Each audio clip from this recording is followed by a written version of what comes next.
Eu vi aqui, inclusive, dei uma passeada aqui por esse livro aqui, muito interessante, e eu já conheci um pouco da sua história e me causou uma certa curiosidade o seguinte, de ver que a veia política foi despertada no senhor muito cedo, né? Bem cedo logo, e várias participações aqui em eventos importantes, tanto a nível estadual quanto a nível federal, né? A gente pode acompanhar aqui nesse livro aqui que o senhor colocou aqui para nós. E eu queria lhe perguntar o seguinte, sobre o seu trabalho na política. O senhor tem um dos seus trabalhos mais conhecidos aqui na capital, foi a FUMAC, que é uma entidade comunitária com grande importância na cidade. Inclusive, eu tenho até um depoimento particular que uma tia minha, que hoje mora em São Paulo, na época era professora, foi beneficiada pela FUMAC, era professora de escola comunitária, e o senhor teve assim, uma grande importância, ela tem uma grande gratidão. Mas assim, a sua veia política, sobretudo nesse trabalho comunitário, ela foi despertada assim, por conta da origem humilde do interior, de ter chegado aqui, e visto que naquela época não tinham muitas entidades que fizessem um trabalho pelo povo que mais precisava, pela população mais carente, porque naquela época a gente sabe que tudo era muito mais difícil, né? Hoje nós vemos, a gente olhando para trás, nós vemos que muitos políticos que começaram a luta lá de trás mereciam ser chamados até de heróis, porque muita coisa importante foi feita, pavimentando a estrada para chegar até onde estamos hoje. E o senhor é um dos homens que tem, com todo o devido reconhecimento, uma grande experiência. Foi vereador da Câmara de São Luís, presidente da Assembleia Legislativa, um homem que tem uma grande representatividade no parlamento hoje e tem uma história política. Então fale um pouco para a gente sobre a sua veia política e, sobretudo, sobre o trabalho comunitário que fez a diferença para a nossa cidade de São Luís.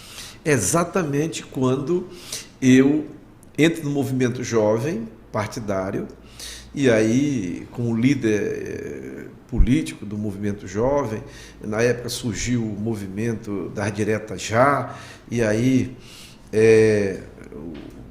foi criado o movimento da juventude da Frente Liberal, na luta pela eleição de Tancredi Sarney, e eu, naquela época, ela já era presidente dessa juventude da Frente Liberal do Maranhão. E, em função dessa militância na política, jovem, a política partidária, tá? Como um militante, um estudante, fazia cursinho na época, lá do Zé Maria do Amaral, né? Eu me lembro que 10 da noite eu vinha daqueles ônibus pendurados no ônibus, eu morava ali na Bom Milagre, né? Então, vinha lá do cursinho do Zé Maria do Amaral. O certo é que esse movimento que eu participei, eu cheguei a ser convidado para ser oficial de gabinete do governador Luiz Rocha, tá? Depois entrou o Cafeteira, a gente participou ativamente da campanha, desse movimento jovem, da campanha, né, aqui na capital, da eleição da prefeitura de Jaime Santana, que perdemos por 3 mil e poucos votos na época. Né? E aí eu era coordenador da juventude que fazia o movimento na campanha, com bandeira na mão, para os comícios do Jaime Santana, que perdemos para a Dona Gardenha por 3 mil e poucos votos. Inclusive foi em 85. Foi uma surpresa. Sim, né? Que era a nova república na prefeitura, o Sarney presidente da república, exatamente. o Luiz Rocha governador, o Mauro Fecuri prefeito, exatamente. E o Castelo com a força popular lançou a Dona Gardenha, né, que está viva até hoje, e Dona Gardenha foi eleita prefeita, né? Então, eu era coordenador do movimento jovem, que fazia... Toda noite a gente ia para uma reunião política, para um comício aqui na capital, e eu com a bandeira na mão, naquela época, com aquele jovem lá de 20 e poucos anos. E depois me convidaram para ser oficial de gabinete do Luiz Rocha, e aí entrou o Cafeteira, na eleição de 86, Cafeteira se elege, era considerado um mito na política do Maranhão, Cafeteira, tá?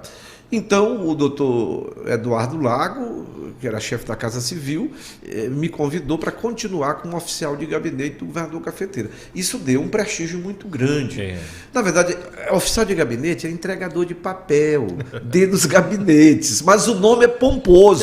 O nome, né, hoje, é um nome muito, assim, tem um efeito psicológico muito grande. O nome, oficial de gabinete do governador Cafeteira, rapaz, o cara é forte. Tanto que ele é nem mais usado hoje, hoje, né? O Cafeteira, rapaz, era um mito. Era. Te lembra aquela eleição do Cafeteira? Cafeteira, né? Eu até da música.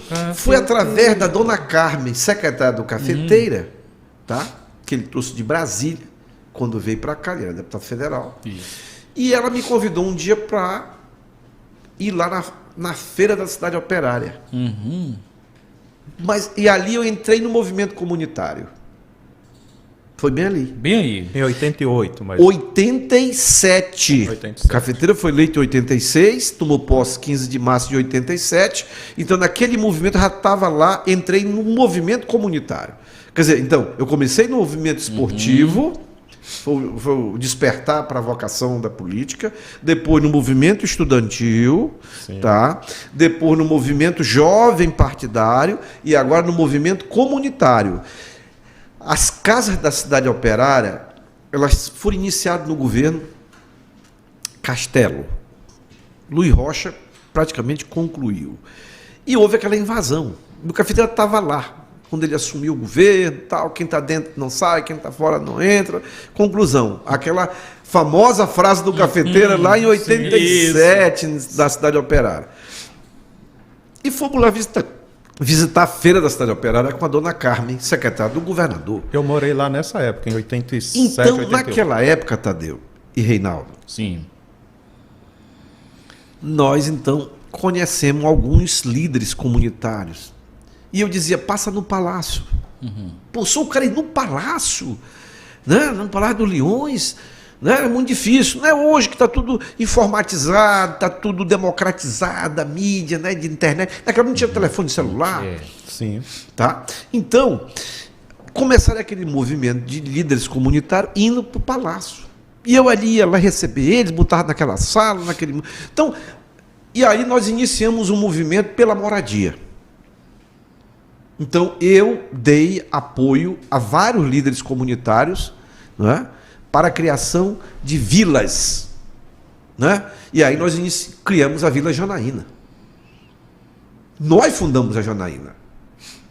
Né, com um grupo lá de moradores, Oliveira, Dona Lourdes, né, e outros tantos líderes lá. Informação importante, eu não sabia. Criamos a Janaína em 87, em maio de 87. Que é um bairro super populoso. E nós botamos o nome de Janaína por quê? Por quê? Me diga. Homenageamos a filha do Cafeteiro. Isso. Olha só. O Cafeteiro tem... Tá aí que eu não sabia que era a Janaína está viva. Janaína Isso. é uma filha de criação do Cafeteiro com a Isabel. Eles não tinham filho. Sim.